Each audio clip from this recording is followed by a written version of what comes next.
Jadi semua akan coba kita libatkan. Selain juga tadi disampaikan Pak Ketum, kita juga mengundang rekan-rekan dari perguruan tinggi. Jadi acara kita ini pun nantinya akan kita relay secara live di beberapa kampus yang tersebar di Nusantara. Jadi mereka bisa sama-sama mengambil ilmu ya yang kita coba share dari acara conference. Mungkin sementara itu dulu, Mbak. Baik, banyak kayaknya acaranya ya Pak. Banyak, Pak. Saya sedikit pengen tanya nih ke kurator yang udah hadir hari ini, ada Bu Wendy dan Bu Maria. Mungkin bisa dijelaskan Bu Wendy, Bu Maria, kenapa sih pilih tema identitas? Ya, selamat siang semua rekan-rekan di sini. Jadi sebetulnya mungkin kita selama pandemi ini kita banyak terhubung dengan internet dan teknologi informasi ya. Jadi kita dapat informasi dari mana-mana dan kita berusaha untuk menjadi bagian dari masyarakat global. Tapi justru pada saat pandemi ini kita malah punya waktu untuk berpikir kembali apa yang sebetulnya esensial buat kita. Siapa kita itu dan di mana esensinya. Kalau dipikirkan sebetulnya arsitektur itu adalah salah satu alat untuk memahami identitas suatu budaya. Identitas arsitektur itu merupakan representasi pemikiran masyarakat yang spesifik berdasarkan tempat dan waktu. Kemudian bagaimana peran kita di sini? Kita selalu dipertentangkan antara yang modern dengan yang tradisional, antara yang lokal dengan yang global. Saya rasa justru di kesempatan kali ini adalah kesempatan untuk kita semua untuk berdiskusi bagaimana kita bisa menjembatani antara yang lokal dengan yang global gitu. Karena kalau kita paham betul dengan apa identitas kita, kita bisa mengerti bukan saja dari mana kita berasal atau siapa kita hari ini, tapi kemana kita akan melangkah.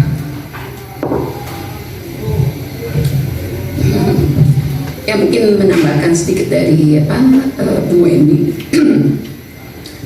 Ya, arsitek dalam berkarya ini menciptakan sebuah lingkungan binaan, membuat place, tentunya menciptakan sebuah ruang.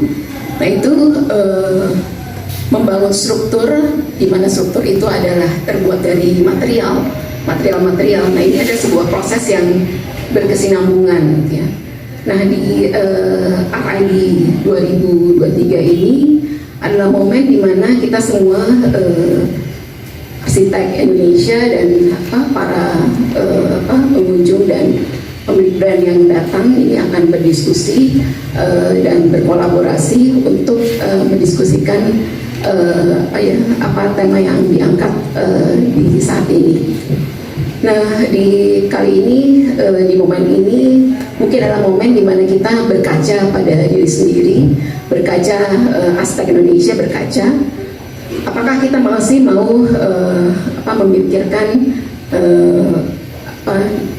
dalam berkarya jati diri kita, keteknikan kita, dan kekayaan dan kasanah budaya yang kita ada sekarang untuk supaya kita bisa berkarya lebih baik. Oke, cukup menarik ya temanya kali ini, identitas. Selanjutnya nih, saya biasanya kalau di RID itu ada dua acara utama nih Mas. Ada pameran korporasi dan juga ada conference. Mungkin sini saya bisa minta tolong Pak Firman untuk memperkenalkan di conference kali ini pembicaranya ada siapa aja nih Pak Firman? Ya, conference kita kali ini cukup menarik pembicaranya karena tadi seperti saya sampaikan kita mengulas tiga aspek sosio-kultural, ada budaya Indonesia yang diangkat dalam arsitektur, lalu kemudian ada aspek teknologi dan ada aspek maritim. Dan di depan kita sekarang sudah ada Mas Yori Antar, salah satu narasumber kita. Mungkin beliau nanti akan bisa cerita lebih banyak tentang topik, mungkin sedikit-sedikit aja Mas ya. Yang banyak kan nanti pada saat conference. Spoiler. Kemudian yang kedua kita mengundang juga Wolfgang Kessling. Beliau ini adalah climate engineer. Jadi kita mungkin jarang mendengar ada yang namanya engineer yang mengurusi masalah iklim, ternyata ada. Dan itu sangat ilmunya saya rasa sangat penting buat kita ketahui sebagai arsitek maupun sebagai umum, bahwa ternyata kita bisa mendesain juga ruang hidup kita dari iklimnya gitu. Kemudian yang ketiga ada lagi yang satu ahli di bidang maritim bernama Koen Althuis. Dia berpraktek di Belanda dan banyak sekali mengerjakan proyek-proyek yang berbasis perairan. Nah ini kayaknya penting untuk kita angkat juga karena kita tahu Indonesia negara maritim ya, sangat besar sekali peluang yang untuk bisa dieksplor ke sana. Kemudian yang keempat kita ada Bernard Khoury, ini juga sama arsitek, tapi dia banyak, meskipun dia berasal dari Lebanon, tapi dia kecimpung banyak sekali di seluruh dunia gitu, karya-karyanya tersebar banyak di seluruh dunia. Artinya dia cukup paham mengenai lokalitas di masing-masing daerah di mana dia berpraktek. Kemudian ada juga yang terakhir kita undang Hanif Kara. Nah, Hanif Kara ini juga salah satu profesor ya. Dia seorang structure engineer, tapi dia juga banyak memberi input sebagai juri Aga Khan Award. Nah, itu adalah award yang cukup cukup diapresiasi tinggi oleh para pelaku arsitek. Tapi dia dari segi structure. Jadi memang ini kami merasa ini sebuah paduan yang unik ya dari sekian banyak pembicara, tapi tidak semuanya arsitek, tapi punya latar belakang yang bisa saling mengisi. Terima kasih Pak Firman. Memang pembicaranya kali ini dari multidisiplin gitu ya Pak? Iya, betul. Supaya bisa nanti kedepannya lebih membangun arsitek di Indonesia gitu. Di sini sudah ada salah satu pembicara conference kita. Kayaknya kalau nggak ditanya-tanya sayang gitu ya. Pak Yory, boleh tadi kalau kata Pak Bogar kasih spoiler dong, kira-kira nanti apa yang akan disampaikan di konferensinya RKID? Ya, pertama tentunya saya berterima kasih. Ternyata saya satu-satunya pembicara lokal di forum ini. Tapi ya identitas ini memang bukan sesuatu yang baru, tapi selalu akan dipertanyakan oleh kita sendiri ya. Kalau tadi ada pembicara dari maritim, itu saya yakin banget mereka lebih tahu negara kita sendiri. Dan kita ini ternyata kurang tahu negara kita sendiri. Ya, orang lain tahu dengan persis daerah-daerah kita. Mereka udah pernah berusukan ke sana kemari, daerah sini, daerah sana, rumah adat sini sana, sampai underwaternya mereka tahu. Kita nggak tahu apa-apa. Nah, itu bagi saya di dalam acara ini kita harus siap merubah mindset. Kalau merubah birokrasi sampai 3-5 turunan juga nggak akan selesai. Tapi merubah mindset itu dengan cepat kita bisa berubah. Oh ini loh Indonesia. Ya, kalau kita lihat Indonesia kan terdiri dari 20.000 pulau, 700 etnik. Itu baru etniknya, belum sub etniknya. Dayak tuh sub etniknya 400. Papua 300. Kita juara dunia. Tapi semua orang luar sangat penting buat Indonesia ini supaya nggak tahu bahwa dia itu kaya. Indonesia dibuat seperti ayam mati di lumbung padi.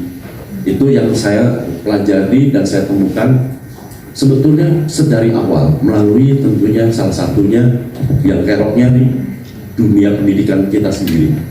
Ya, dunia pendidikan kita sendiri diawali oleh pembuatan perguruan tinggi tapi oleh kolonial Belanda. Nah, Belanda ini tentunya menghasilkan lulusan siap pakai untuk kepentingan kolonial Belanda, bukan lulusan yang siap mikir ya. Secara nggak sadar kita semua sudah terinfluence oleh Belanda. Arsitekturnya arsitek modern, barang-barangnya industri, terus arsitektur kita kemana? Dimatikan, dianggap tidak ada, tidak dimasukkan dalam kurikulum pendidikan ya. Bahkan yang mengherankan ada peneliti LIPI, arsitektur kita tuh dimulai cuma ada 2 macam, arsitektur di zaman Belanda dan arsitektur pasca kemerdekaan. Terus era candi kemana? Era arsitektur tradisional kemana? Dianggap bukan arsitektur ya. Bahkan itu masuk ke dalam dunia pendidikan antropolog budaya ya. Yang arsitektur kita sendiri itu dianggap tidak arsitektur.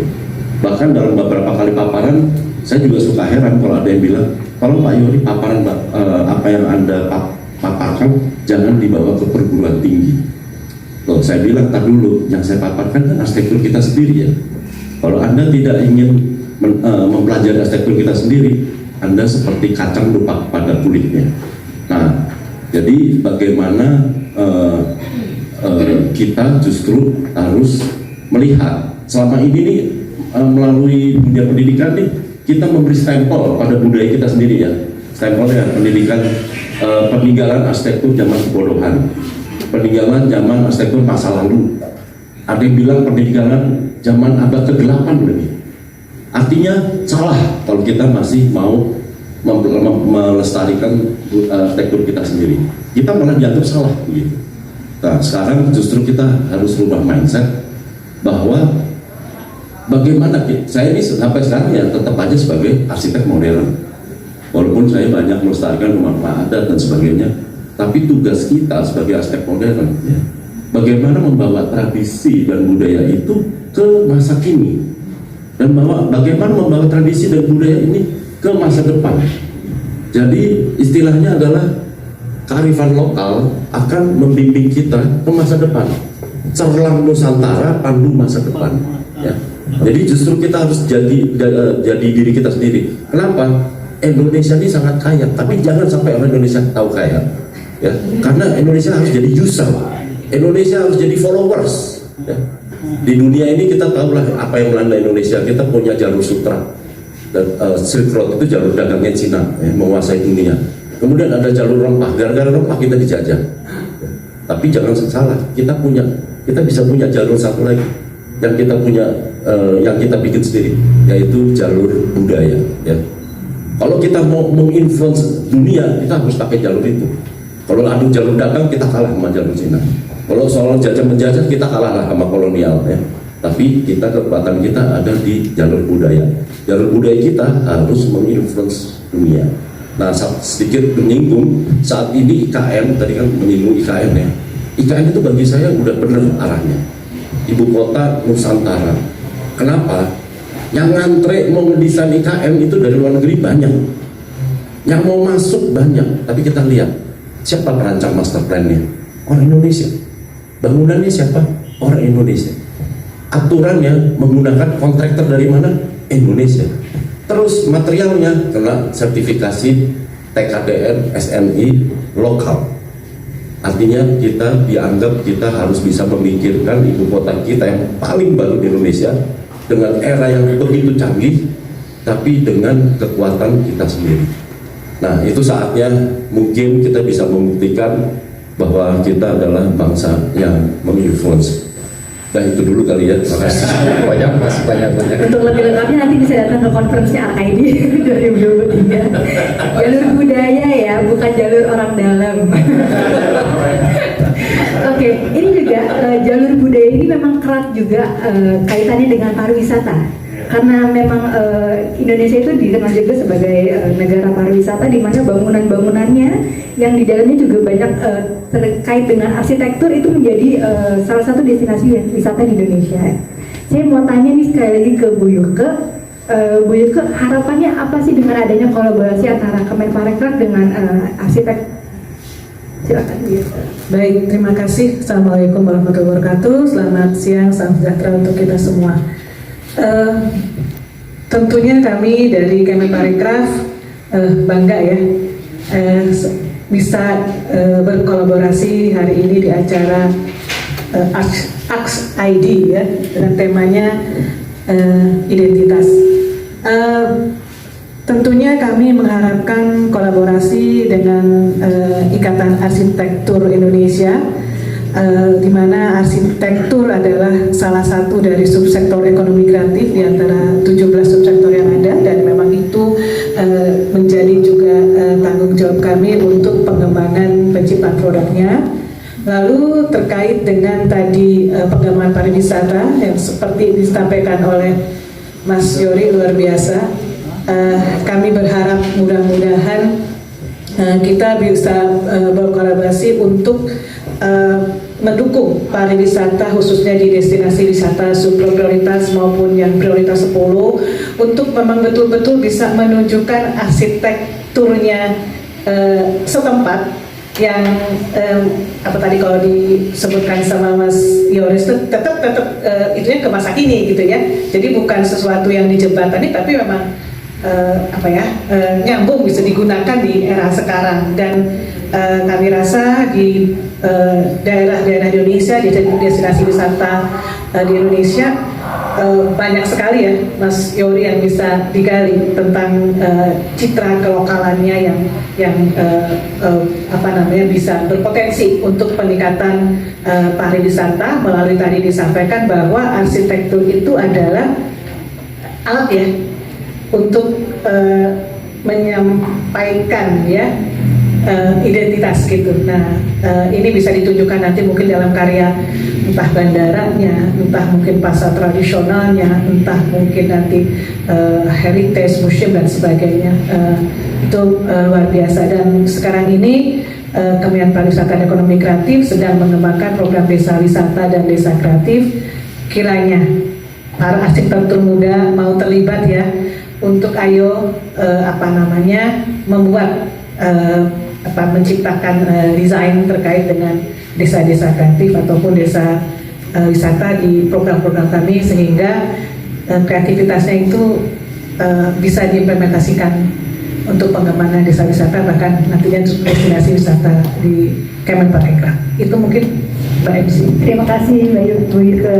Memang arsitek-arsitek muda itu justru sekarang banyak nyari desain-desain itu yang kebudaya-budayaan gitu ya. Karena memang lebih menarik kayaknya sekarang. Oke, sekarang saya mau masuk lebih ke teknis, mungkin tanya ke Mas Arief. Mas Arief, untuk Art ID kali ini ada target pengunjung? Oke, makasih Mas Cici. Halo, selamat siang teman-teman media. Pertama mungkin saya terima kasih ke Ikatan Arsitek Indonesia, Pak Ketum, sudah 16 hari Pak menjelang Art ID yang ketiga. Kami sebagai mitra IAI merasakan sekali bahwa sejak awalnya Art ID ini diprakarsai oleh Ikatan Arsitek Indonesia itu dimulai dengan niat yang baik, dan yang kami rasakan sampai saat ini adalah komitmen yang baik ini juga terus dijaga, komitmen bahwa Ikatan Arsitek Indonesia mendukung dan mendorong untuk terjadinya kolaborasi antara para pelaku industri arsitektur di Indonesia dan juga menyelenggarakan kegiatan-kegiatan yang bisa memberikan manfaat kepada para arsitek di Indonesia. Seperti tadi Pak Firman jelaskan, untuk ID kali ini target kami adalah 14.500 pengunjung selama 4 hari acara. Dari yang sudah 2 kali kami selenggarakan, puji Tuhan memang selalu pengunjungnya di atas target. Kali ini pun kami harap demikian, tapi kami coba set targetnya di 14.500. Kita juga hadir dengan area yang lebih luas lagi dari tahun pertama dan tahun kedua, jadi pertumbuhannya memang juga berasa. Yang terlibat, brand-brand yang terlibat maupun arsitek-arsitek yang berkolaborasi dengan brand dalam merancang dan mendesain boothnya itu juga semakin banyak. Jadi saya sendiri sebagai penyelenggara excited sekali sebetulnya untuk datang ke ArtID besok.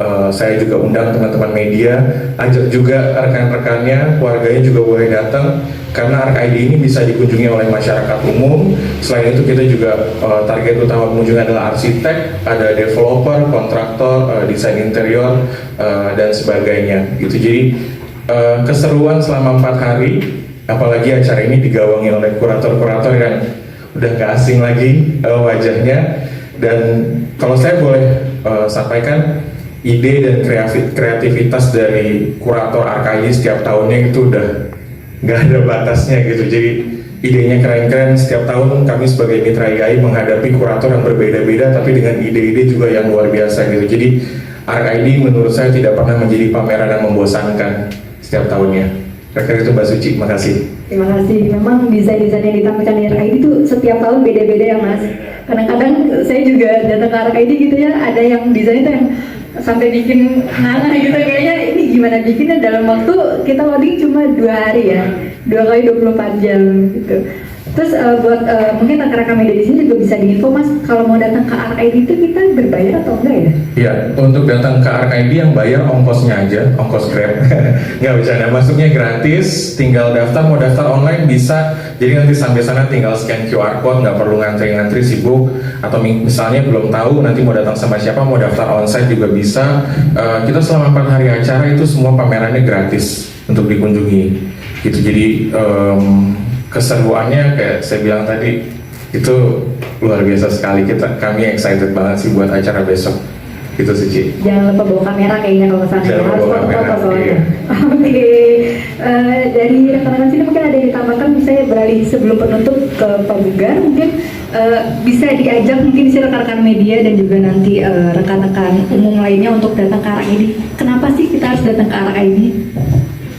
Baik, mungkin rekan-rekan saya ingin sedikit refresh saja bahwa memang ini perpaduan antara conference, kemudian eksibisi dan ini ya temu antara seluruh stakeholder ya tadi ya. Jadi semua placemaker ketemunya di RID gitu. Kenapa mesti datang? Karena di sana berkumpul semua dari unsur dari selain arsitektur juga ekonomi kreatif, Bu. Mohon izin Bu juga, kami sudah berkirim di beberapa grup WA dengan interior design, dengan sinema gitu ya, dengan Kria dan yang lain untuk hadir juga, karena memang arsitektur itu sebetulnya terlalu besar untuk di dalam satu ini ya, dalam ekonomi kreatif, karena dia bentuknya bisa kawasan, bisa bangunan gitu ya. Tapi itulah wadah buat teman-teman yang lain untuk datang di situ gitu. Dan sebagai informasi bahwa seharusnya kita harus ke 4 ya sekarang ya. Namun karena pandemi dan dulu almarhum pun berpulang barangkali karena terpapar pada waktu COVID ya di HID. Jadi tahun 2020 itu yang pertama kali kita ada HID. 1 bulan kemudian almarhum Ketua Umum Ahmad Johara berpulang. Setelah itu, yaitu juga semoga acara ini juga menjadi doa ya buat beliau, Al-Fatihah buat Pak Johara. Ini menjadi sesuatu legasi yang kita harus jaga, dan di acara ini nanti juga ada sedikit mungkin yang ingin kita tampilkan tentang siapa itu Ahmad Johara begitu ya di situ, supaya acara ini tidak kehilangan arah gitu. Dan teman-teman tadi ya seperti restoran Padang, kalau enak kasih tahu teman, kalau nggak enak kasih tahu lagi. Jadi teman-teman ajakin semua datang ke SID, karena kami butuh crowd sebetulnya bukan untuk untuk mendapatkan poin ya, tapi kita justru ingin memperkenalkan siapa tuh arsitek Indonesia dan arsitektur Indonesia kepada semua gitu ya. Dan di situ pada pelaku bisnis dan pelaku dan stakeholder arsitektur dan jasa kursi bahkan, karena ada PUPR juga di situ, bisa langsung bertukar informasi untuk hal-hal yang memang diperlukan. Apalagi sekarang kan tadi Mas Yodi menyebutkan TKD ini harus 60% ya Mas ya untuk pembangunan ya di Indonesia, 40 Pak. Beberapa hal konstruksi malah 90%. Artinya memang ini momen yang pas sekali, karena arsitektur itu kan seperti ilmu bawang ya. Jadi kalau dikupas terus nggak ada intinya, tapi semuanya ada gitu. Makanya arsitek suka sok tahu tuh, karena tahu semua gitu ya. Nah itu teman-teman yang lain dari struktur dari MEP akan mengikut setelah ada desain arsitekturnya gitu. Nah itu mungkin teman-teman bisa sampaikan juga kepada publik bahwa di sini tempat untuk kita tidak hanya melihat barang, tapi juga kita melihat proses dan siapa sih sebetulnya arsitek Indonesia dan arsitektur Indonesia itu. Mungkin itu saya sampaikan. Terima kasih. Di sini juga RID pamerannya yang unik setiap tahunnya adalah brand itu berkolaborasi dengan arsitek. Nanti mungkin rekan-rekan di sini akan datang ke sana juga bisa lihat. Di sini juga kita ada beberapa brand yang sudah kolaborasi dengan arsitek dalam desainnya. Desainnya unik-unik banget. Jadi kalau mau tahu lebih lanjut silahkan datang ke RID nanti tanggal 16 sampai 19 Maret di ICE BSD City. Baik, selanjutnya kita akan buka ke sesi tanya jawab dari rekan-rekan media. Silakan.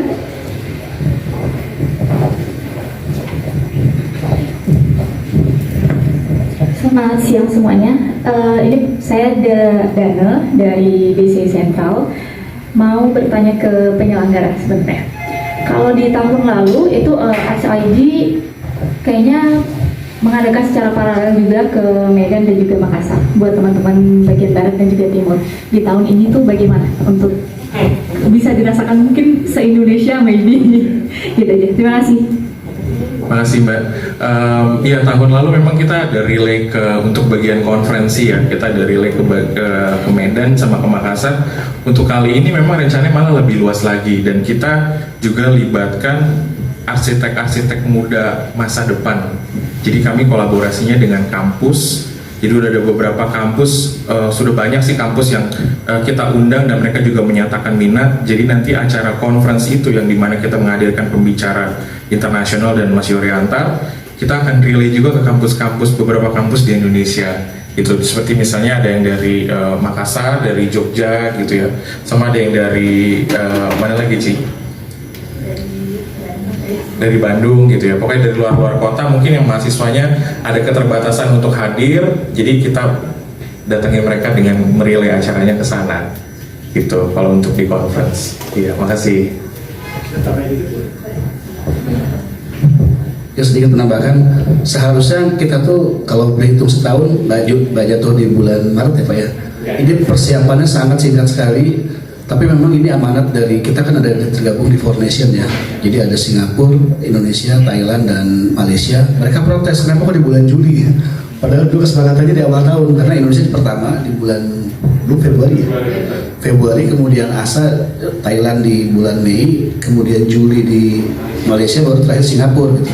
Akhirnya dengan sedikit kembang kempis gitu kami bicara dengan CIS, kita harus balikin lagi ke awal karena kita harus menghadang di depan di awal tahun gitu. Jadi emang kami pun juga dengan segala keterbatasan kita coba push apa yang bisa kami kejar, semoga ini bisa menjadi satu presiden yang baik ya. Terima kasih. Terima kasih. Sudah cukup terjawab? Selamat siang, saya Uci dari Arkinesia. Mungkin saya mau tanya ke kurator, ke Bu Wendy dan Bu Maria. Di RSID tahun ini kan kuratornya ada 3, ada Bu Wendy, Bu Maria, sama Mas Andi Rahman.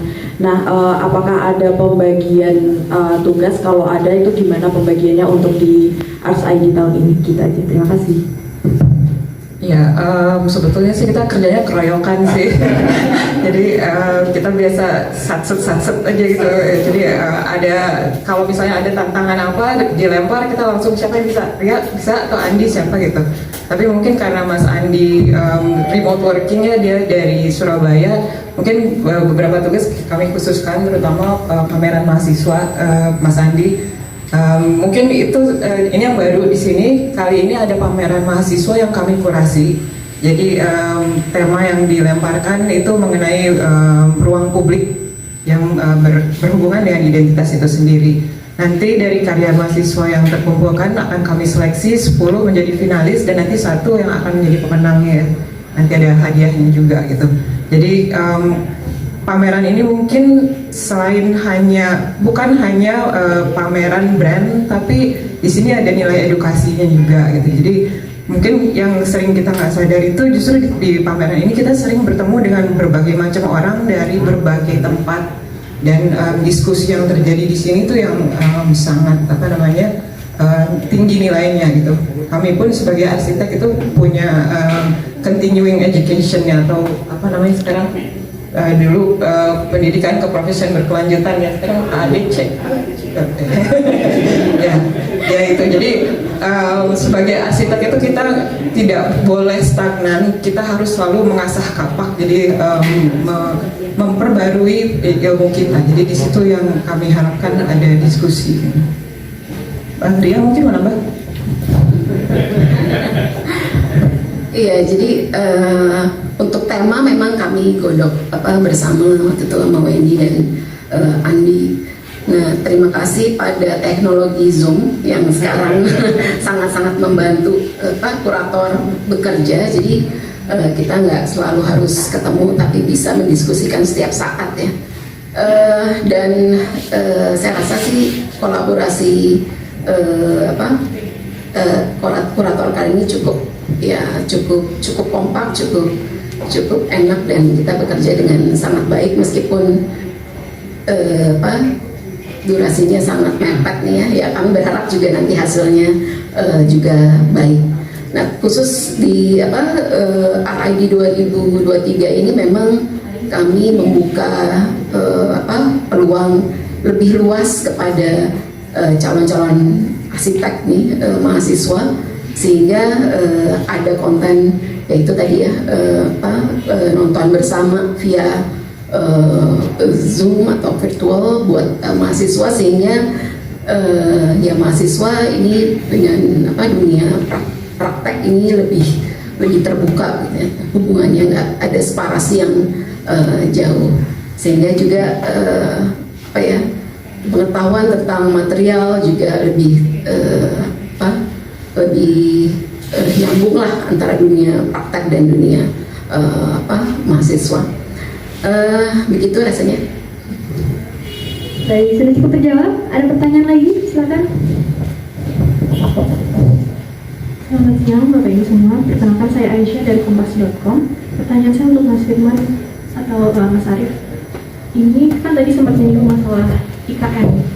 Jadi ini apakah ada selain dengan Kemenparekraf mungkin ada kementerian lain yang diundang atau diajak bekerja sama? Lalu apakah di situ nanti ada karya khusus yang membahas masalah bangunan ibu kota baru sana atau bagaimana, atau mungkin dalam bentuk talk show seperti itu? Terima kasih. Ya, jadi memang kami sebenarnya tidak hanya mohon izin, tidak hanya mengundang dari Kemenparekraf, karena kami sadar bahwa arsitektur itu seperti kata Pak Bugar tadi, kita tuh nyangkut ke banyak hal gitu. Lapisan kita banyak sekali. Dari bidang keilmuannya saja kita nyangkutnya ke ekonomi kreatif gitu. Tapi dari bidang bentukannya, strukturnya kita nyangkutnya ke PUPR gitu. Tapi karena pada saat performanya dinilai kita nyangkutnya ke ESDM gitu. Jadi kelima ada Kementerian Parekraf, PUPR, ESDM, perindustrian, perdagangan, itu semua terkait sama kita, dan lima-limanya kami sudah layangkan undangan untuk bisa ikut berpartisipasi.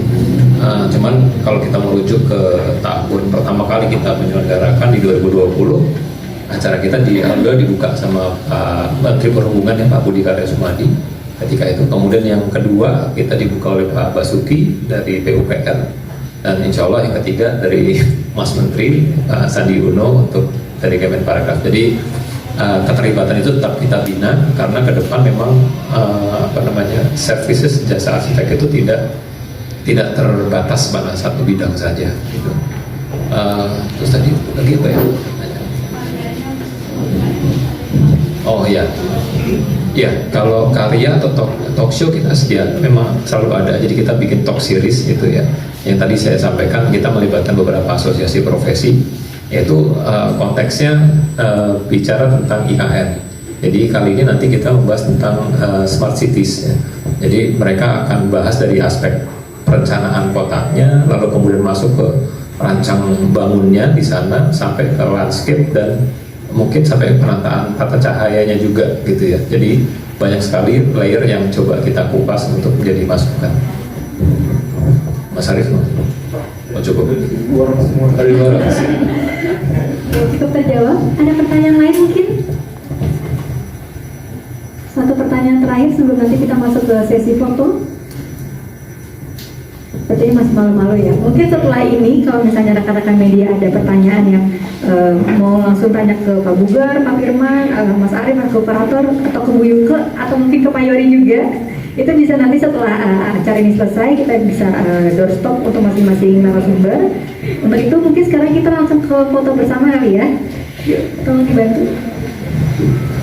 Saya ini dibawahi oleh seorang direktur Pak Firman ya. Sekaligus sudah sebagai wasaktian, tapi beliau khusus mengambil saya ini supaya lebih fokus lagi dalam 3-4 tahun ke depan.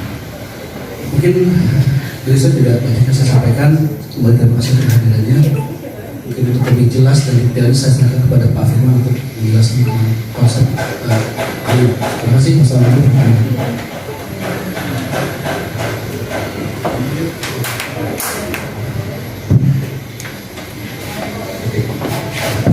Ya, selamat siang rekan-rekan media sekalian. Lanjutan dari yang sudah disampaikan oleh Pak Bugar, memang dalam penyelenggaraan kali ini Pak Saidi kita kurang lebih konsepnya masih sama, bahwa kita punya keinginan ketika di tahun 2020 lalu diputuskan